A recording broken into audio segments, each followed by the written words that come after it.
Hi guys, I wanted to show you something that I figured out using IXL the other day, and I thought you might find it helpful too.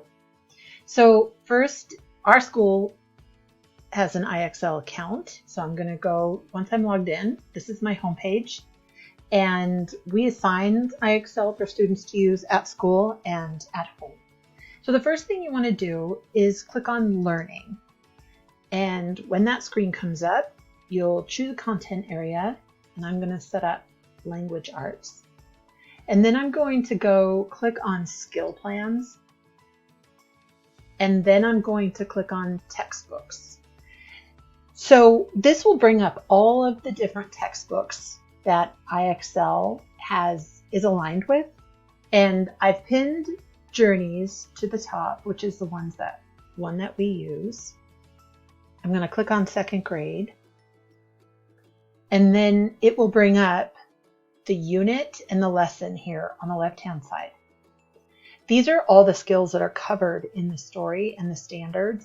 So if you use a must-do, may-do system in your classroom, this is a good way to set up by starring certain things. You can either star all of them, or if there's certain skills that you want students to practice, you can star those first and have them complete those skills first, and then they can go on and complete the other skills within the weekly lesson.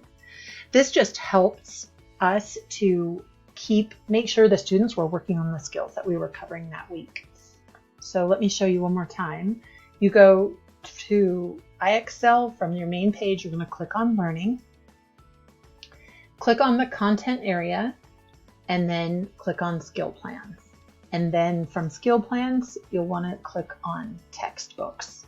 And then if your textbook doesn't come up, you could look at some of the others, but ours just happened to be in there. So I hope you find this helpful, and let me show you what it looks like from the student end. So once you've finished setting up the skill plans on the teacher end, this is what the students see when they log in. First, they'll come to their main page, and then from there, they'll click on Learning. And from Learning, they'll click on Skill Plans. And then any skill plans that you've selected will show up here for them. So then they click on their grade, and then this way they can go right to the lesson that you're working on, and all those skills that they need to be working on are right here. So these are the ones that I've highlighted. This way there's no skipping around, and you can ensure that everyone is in the same place and right where they should be.